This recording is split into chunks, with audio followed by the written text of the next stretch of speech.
네, 이제 예고해드린 대로 마이클 신 박사를 모시겠습니다.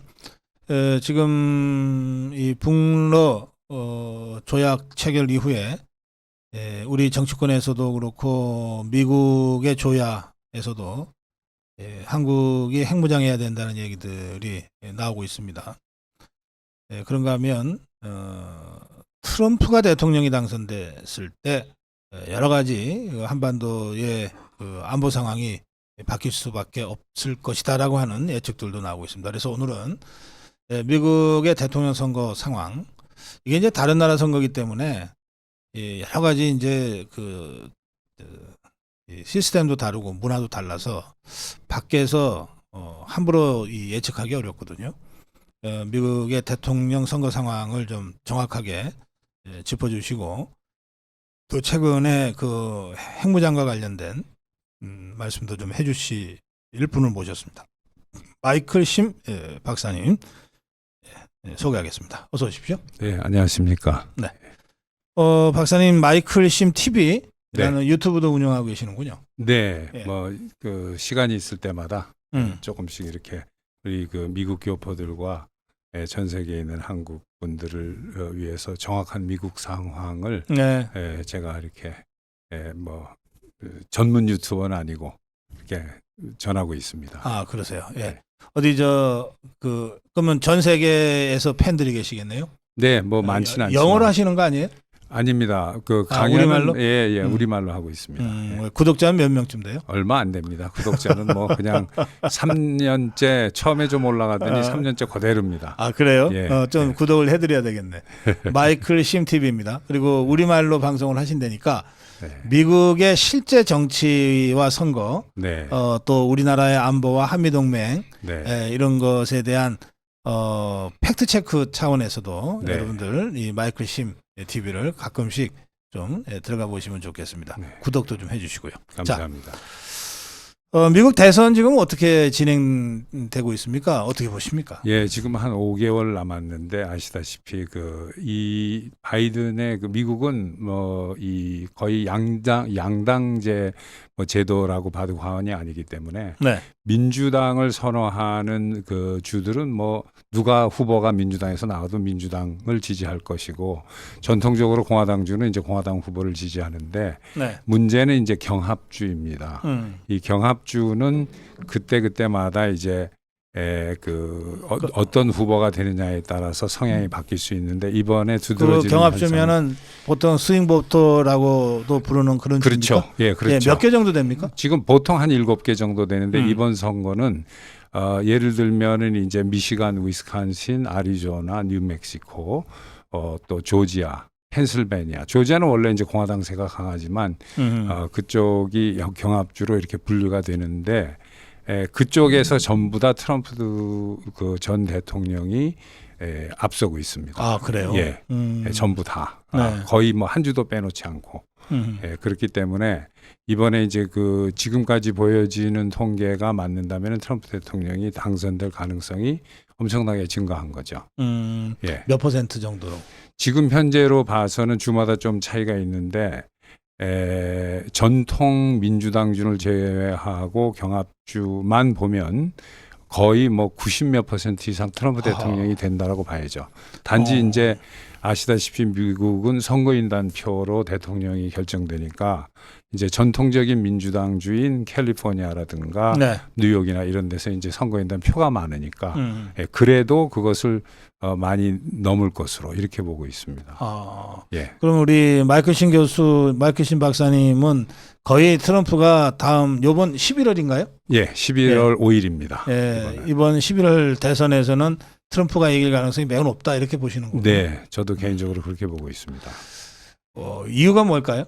그 바이든이 잘못했습니까? 아니면 트럼프가 지금 잘하고 있어서입니까? 예, 뭐 둘 다 조금씩 이유는 되겠지만은 우선 바이든 정권이 미국은 이제 대체적으로 반반으로 민주공화가 이제 갈리는데 너무 실책이 많았고, 예를 들어서 한 가지만 말씀드리면 이제 경제 정책인데, 트럼프 대통령이 있을 때 미국이 산유량이 미국의 역대 최고가 올라간 게 2019년도 12월 달입니다. 네. 예, 한 달에 400억 배럴을 뽑았으니까 예, 사우디를 능가를 2년째 계속했죠. 네. 예, 그래서 산유만 한 게 아니라 수출도 했고.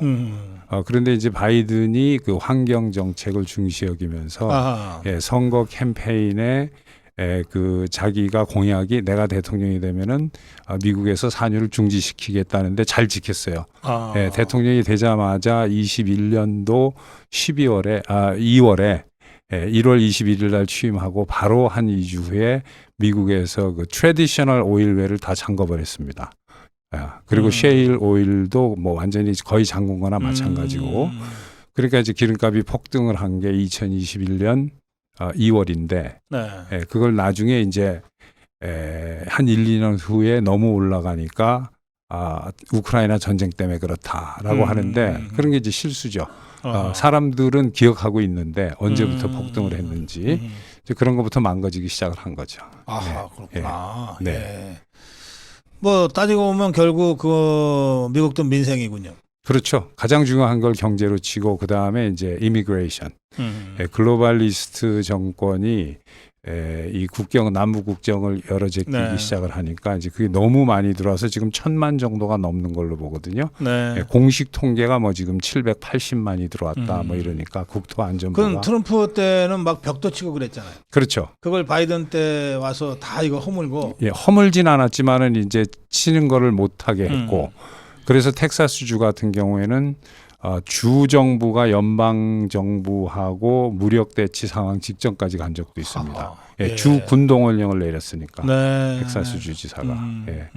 그래서 그래서 그 국방이 이제 국경 안보, 그 다음에 이제 이 LGBTQ라고 해서 그 성소수자 네. 문제인데 이것을 이제 민주당에서 노골적으로 지원하는 건 아닌데 뭐 지원을 하니까 그런 것도 이제 국민들이 많이 알게 됐고. 네. 그런데 이제 트럼프 대통령 같은 경우에는 이 LGBTQ를 절대 반대하고 그 다음에 이제 국경 안보를 중시 여기고 하니까 그쪽으로 국민들의 이제 표심이 모이는 거죠. 그 LGBTQ를 우리말로 하면 성소수자죠. 성소수자. 성소수자를 적극적으로 옹호하고 보호하는 게 바이든이고. 그렇죠. 예. 성소수자를 인정할 수 없다. 네. 가 트럼프고. 그렇죠. 낙태 문제도 좀 핵심 이슈 중에 하나입니까? 낙태 문제는 더 이상은 아닙니다. 작년까지였는데 대법원 판결이 나왔기 때문에 네. 50년 만에 뒤집었죠.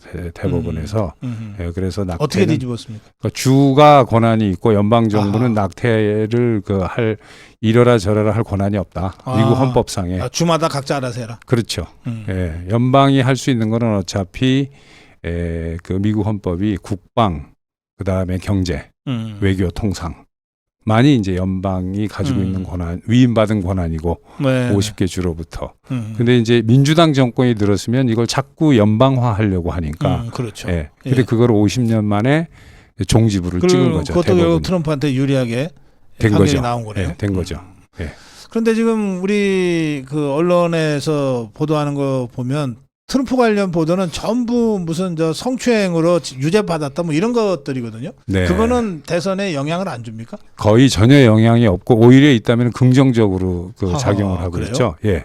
왜 그러냐면은 이번에 그 트럼프 대통령이 성추행 문제가 아니고 네. 성추행 문제인 것처럼 보도가 되는데 알고 보면 그게 아니라 대선 그 기부금을 받은 것 중에 네. 13만 불을 포르노 여배우에게 대가로 지불했다 했는데 입막음용으로. 예, 근데 입막음용으로 대가 지불하는 건 위법이 아닙니다, 미국에서. 아 그래요? 예, 전혀 위법이 아니에요. 합법인데 문제는 이 민주당에서 돈 주고 조용히 해라라고 하는 것 자체는 불법이 아니다. 전혀 불법이 아니에요. 예. 그거는 100% 합법인데 그런 적도 없다라고 하고 본인은. 네. 예, 근데 있다고 해도 합법입니다. 민주당이 주장하는 건 뭐냐면 그 돈이 선거 정치자금 기부금으로 받은 것을 그걸 유용했다. 예, 서류를 위조해가지고 개인적인 목적으로 썼다. 그런데 개인 목적으로 쓰는 것보다도 서류 위조가 영어로 forgery라고 그래가지고 문서 위조거든요. 그게 이제 문제가 돼서 한 건데, 근데 그건 이미 밝혀진 겁니다. 그건 이미 오바마가 나가면서 특검을 해서 2년 반을 뮬러 특검이라고 예. 그 문제 하나만 다뤘어요. 근데 거기서 완전히 개인 계좌, 회사 계좌, 측근 계좌를 다 조사했는데 완전 무죄로 나왔거든요. 예, 근데 그거를 또 조사하는 거예요, 뉴욕주가. 근데 뉴욕주는 행정권이 없습니다. 사법권도 없고. 네. 그건 연방 문제인데. 근데 자기네들이 있다라고 주장하는 이유가 그 사건이 뉴욕에서 일어났다는 거예요. 돈을 준 게. 네. 그러니까 주가 권한이 있다. 근데 그건 이제 어거지죠.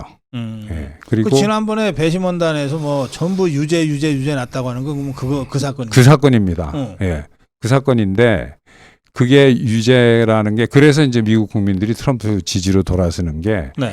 그게 공문서 위조가 미국 그 뉴욕주 주마다 다른데 그 스태츄트 리미테이션 그러니까 그 공소 시효라고 그러나요? 예. 예. 그 공소 시효가 2년입니다. 근데 이거는 10년이 넘은 얘기거든요. 근데 공소 시효를 트럼프만 늘린 거예요. 아하. 예. 공소 시효가 완전히 표적으로 한 거네. 예. 그리고 공소 시효를 늘릴 수 있는 특수 조항이 있는데 그것은 다른 더 중요한 범죄가 동시에 있는데 그 범죄를 은폐하기 위해서 한 범죄인 경우에는 공소시효를 늘릴 수 있는데 다른 범죄가 없거든요. 네. 예, 그러니까 이제 국민들이 이해를 못하는 거죠. 그래서 역으로 오히려 트럼프 동정표가 더 생겼다. 그렇죠. 동정표 정도가 아니라 어마어마하게 들어왔죠. 그 이후로. 그러니까 유죄가 된다거나 무슨 사건이 보도가 될 때마다 트럼프는 이 보조금이 엄청나게 들어와요. 기부금이. 예. 예, 인기도도 올라가고. 그러니까 잘못 그 스트래티지를 짠 겁니다. 민주당에서. 그렇군요. 알겠습니다. 네. 지금 쭉 설명해 주시는 이런 이유로 인해서 네. 트럼프가 11월 대선에서 바이든을 꺾을 확률이 매우 높다. 매우 높다. 이제 예. 우리 그 마이클 심 박사는 이제 전망하셨어요. 예. 자, 그렇게 되면 트럼프가 대통령이 되면 이제 우리나라 또는 그러니까 뭐 전 세계에 영향을 주겠지만 뭐 지금 시간이 별로 없으니까 우리나라에는 어떤 영향을 줄 거라고 예상하십니까? 제가 개인적으로 봤을 때는 대한민국에는 뭐 큰 영향은 없을 걸로 봅니다. 예. 네. 왜 그러냐면은 미국의 외교 정책이라는 게 근본적으로 바뀐 게 1990년대거든요. 90년대는 이제 그 소련과 미국이 양대축이 있었던 세상이 소련 붕괴가 되면서 미국이 유일한 초강대국이 되면서 그 전에 미국의 동맹이나 우방만을 위주로 하던 미국 외교 정책이 전 세계를 어울리는 글로벌 외교 정책으로 바뀌었는데 그게 처음에 그 당시에 미국 대통령은 이제 아버지 부시 대통령이었지만 그 이후로 민주당의 클린턴 정권이 들어서면서 약간 사회주의 비슷한 글로벌 정책으로 변형됐어요. 그게 뭐냐면 전 세계가 이제 슈퍼파워가 하나밖에 없으니까 이 축이 두 개 있다가 하나로 돼서 유니폴라 시대가 됐는데 이제 팍스 아메리카나 시대가 왔으니까 전 세계의 200개 나라를 다 우리가 관리하는 게 좋지 않겠냐. 그래서 미국의 외교 정책이 45년 이전에는 이제 고립주의 정책이고요. 네. 2차 대전 전에. 그 이후로 냉전 때는 엔게이지먼트 정책이었습니다. 그래요. 네. 예. 그런데 이제 엔게이지먼트 정책에서 안 해본 정책을 실시한 게 dominant foreign policy예요. 그러니까 미국의 지배주의로 간 건데 그 정책이 30년 이상 오고 있는데 트럼프 일기 때 그게 스탑이 됐었어요. 네. 예. 그래서 그때 이제 트럼프가 이 글로벌 정책은 더 이상 이 작동이 되는 게 아니다. 근데 그 글로벌 정책이 작동이 안 된다는 거는 9.11 때 증명이 됐죠. 예, 미국의 어떤 그 헤게모니가 이상한 방법으로 표출되는. 그런데 이제 그때 바꿔야 되는데 바꾸지 않고 지금 바이든까지 똑같은 정책을 해오는 겁니다. 글로벌 정책. 근데 이제 많은 미국 사람들이 트럼프가 글로벌 정책이 작동되지 않는 정책이니까 그전 단계의 엔게이지먼트 팔러시로 군사도 그렇게 하는데 군사도 이제 엔게이지먼트는 두 개가 있는데 오프쇼어가 있고 온쇼어가 있는 거죠. 미군을 어디에다 위치하느냐. 그런데 이제 트럼프 대통령이 지금까지 오는 다머넌스 팔러시를 접고 엔게이지먼트 팔러시로 갈 가능성이 많은 거죠. 예. 그런데 이제 민주당 측에서는 엔게이지먼이 아니라 고립주의로 간다라고 이제 비난하는 거죠. 예. 그렇지만 뭐 트럼프 일기를 겪었기 때문에 그때를 보면은 뭐 고립주의가 전혀 아니거든요. 뭐 있는 알겠습니다. 지역에서 지금 말씀하신 이제 도미넌트 팔리시는 이제 일종의 세계 경찰 역할을 전 세계 어디 가서나 다 하겠다는 뜻이고요. 그렇죠. 반면에 엔게이지먼트는 필요한 부분에 정확하게 포커싱해서 관여하고 그렇죠. 그리고 빠지고 그렇죠. 이런 것들을 이제 유연하게 한다는 뜻입니다. 그렇죠. 그러니까 이제 트럼프 정책은 완전히 세계에서 철수하는 고립주의가 아니고 그렇죠. 필요한 부분에 효율적으로 개입하고 관여하고 그렇죠. 그다음에 비용은 최소화하기 위해서 빠질 때는 빠지고 그렇겠죠. 이제 그러다 보니까 이제 우리나라에 대한 방위비 분담 요구도 높아지고 네. 또 필요하면 주한미군을 철수할 수도 있다는 얘기도 나오고 막 그렇게 되는 건데 네. 그런데 아까 우리 마이클 신 박사는 트럼프가 되더라도 우리 한미동맹 관계에는 별로 영향이 없을 거라고 그러셨거든요. 네. 구체적으로 어떻게 전망하세요? 우선 그렇게 전망하는 가장 큰 이유는 네. 미국이 그 트럼프 대통령이 2016년 대선에 승리를 했을 때 상하원과 백악관이 다 그 공화당이 그 차지를 했는데 바로 2년 후에 하원은 2년마다 선거를 하니까 민주당에게 하원을 뺏기고 나서 민주당이 한 게 뭐냐면은 주한 미군은 이제 트럼프는 이상한 사람이다. 저 사람은 정신도 없고 이상한 사람이니까 내버려뒀다간 주한 미군을 철수할 것이다. 라고 전혀 사실무근한 말을 민주당이 하기 시작한 거죠. 미국에서. 그러면서 민주당이 뭐를 통과시켰냐면은 의회 동의 없이 주한 미군을 철수할 수 없는 그 법을 통과를 했어요. 그 국방수권법이라고 합니다. 그런데 그것 때문에 트럼프 대통령이 뭐 미군을 뺀다 뭐 이런 말을 그렇게 그 하는 것도 사석이나 이런 데서 그거는 제가 보기엔 그냥 정치인으로서 어떤 레토릭이지 그거를 실제로 그 트럼프 4년 동안에 주한미군이 오히려 늘으면 늘었지 줄지는 않았거든요. 그러니까 그런 측면에서 보는 게 옳을 것 같습니다. 그래서 큰 변화가 없다라고 전망하는 큰 이유고 둘째는 이제 트럼프 대통령이야말로 이제 한미 동맹의 그 중요성을 잘 아는 분인데 예를 들어서 이제 니고시에이션을 하는 거겠죠. 한국의 방위비 분담을 좀 더 많이 내라. 한국이 옛날처럼 가난한 나라가 아니니까 경제 사이즈가 뭐 세계 10위고 안에 들면 거기에 걸맞는 부담을 하라라고 지금 유럽에도 요구를 하고 있는 거니까 같은 맥락에서 한국을 대하는 거로 그렇게 봅니다. 미국 국민들은 미국이 전 세계의 자유민주주의 국가들의 안보를 위해서 어떤 형태로든 지원을 하는데 거기에 상응하는 비용도 못 받을 뿐만 아니라 뭐 자꾸 뭐 이 좌파들의 공격 대상이 되기는 하고 또 자칫 잘못하면은 그 다른 나라 미군이 주둔한 그 나라의 국민들과 뭐 작은 사건이 터져도 언제든지 반미운동으로 확산될 수도 있고 이런 데 대한 걱정들이 꽤 많은 것 같아요. 아무래도 그 없다고 할 수는 없겠죠. 그렇지만 이제 그런 거보다도 미국의 일반 국민의 그 생각은 왜 이렇게 미국의 국민들의 낸 세금이 해외에서 많이 쓰여지느냐.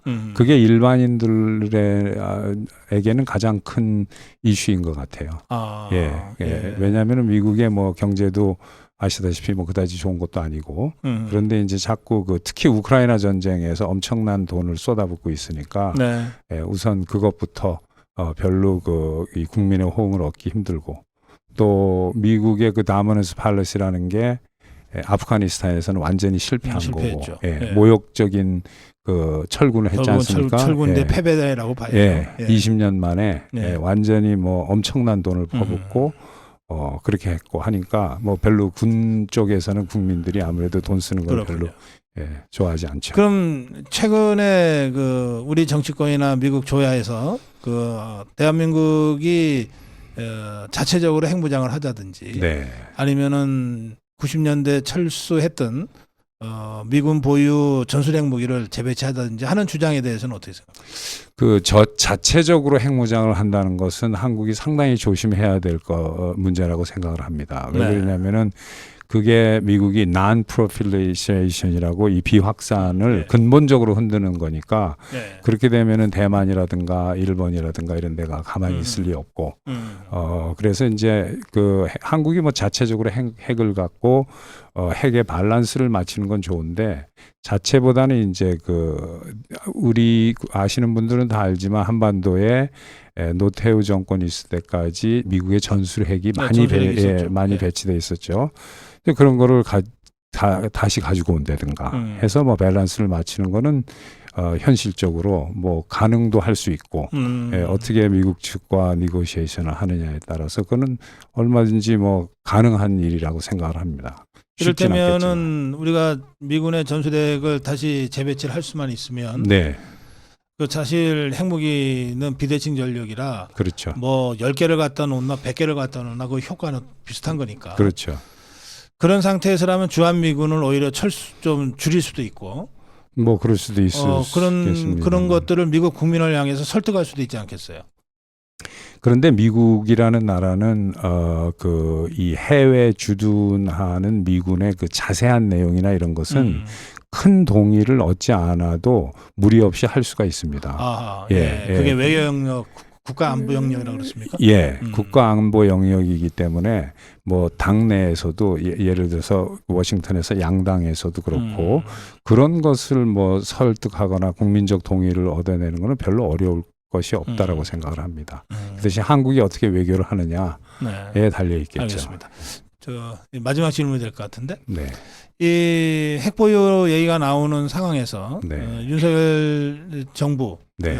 또 이 대통령실은 네, 작년 4월에 윤석열 대통령과 바이든 대통령이 맺은 네, 확장 억제, 네, 강화된 확장 억제 전략을 실효화하는 것이 더 중요하다. 네, 지금은 핵보유 얘기를 할 때가 아니다. 이런 입장이거든요. 네, 미국의 국무부도 그런 공식 입장을 발표했습니다. 네. 예, 그 점은 어떻게 보시는지? 그래서 저는 그거와 그 동의를 하는 게 왜 네. 그러냐면은 이제 미국의 그 법 중에 액트가 있고요. ACT. 그 다음에 이제 무슨 law, 그 다음에 regulations 뭐 이런 게 있는데 액트가 다른 것은 국회에서 통과해서 대통령이 비준한 걸 액트라고 하는데 이 NPT 같은 거는 미국이 그 액트이고 regulation이고 law고 그것은 무조건 지키는 거예요. 이 non-proliferation은 비확산은 비확산. 네. 그러니까 제가 봤을 때 뭐 이런 이야기를 하면 국민들께서 어떻게 들을지 모르지만은 바이든과 윤석열 대통령이 맺은 것은 있는 것을 그냥 확인한 거로 보는 게 더 맞습니다. 네. 예, 원래 비확산은 있는 거고 그거에 대한 미국의 커밋먼은 한 번도 변한 적이 없고, 네. 예, 그래서 그건 뭐 있는 것을 그냥 재확인한 거다. 그리고 그것을 지킬 의지는 그 워싱턴의 민주당 정권이 들었으든 뭐 공화당 정권이 들었으든 그건 대동소이하게 봐야 됩니다. 그럼 이제 그걸 전제로 네. 그러니까 그걸 흔들지는 말고 그걸 네. 전제로 하되 북러 조약이라든지 또는 김정은이의 계속되는 군사 도발이 수위가 높아지고 네. 하는 것에 대응하기 위해서 이를테면은 자체 핵 개발은 좀 예. 어려운 거지만 전술핵 재배치라든지 또는 네. 한국형 핵공유라든지 네. 하는 방식에 대해서는 미국 측과 협의가 가능하다. 얼마든지 가능하죠. 왜냐하면 미국이 proliferation이라는 게 예. 그러니까 확산이라는 게 미국이 가지고 있는 핵을 다른 데다 배치하는 건 확산으로 보지 않습니다. 예. 기존의 핵 보유국이 아닌 나라가 새로 갖는 게 핵 확산이지. 핵 확산이니까. 예. 그렇죠. 그건 그 선만 지켜준다면 그렇죠. 얼마든지 전략적으로 유연하게 접근할 수 있다. 그렇죠. 예, 알겠습니다. 이 미국 대선 상황과 또 이 핵보유론에 대한 자세한 말씀을 좀 설명을 들었습니다. 마무리 짧게 한 말씀 하시겠습니까? 네, 뭐 한국에서 우리 고성북 TV에서 이렇게 그 대화를 나누게 돼서 매우 감사하게 생각하고요. 또 우리 한국 국민들이 미국에 대해서 너무 과대평가를 한다거나 또는 너무 과소평가를 한다거나 해서는 안 될 것 같고, 특히 저는 이제 한국에 어제 왔는데 이렇게 쭉 들어보면 핵 문제, 관해서 지대한 관심을 뭐 당연히 가지고 있으리라고 하는데 그 문제는 우리가 매우 조심스럽게 기술적으로 해야 되겠다. 외교적으로. 네. 뭐 그런 정도로 말씀드리겠습니다. 예, 오늘 말씀 잘 들었습니다. 네, 고맙습니다. 네, 감사합니다. 예.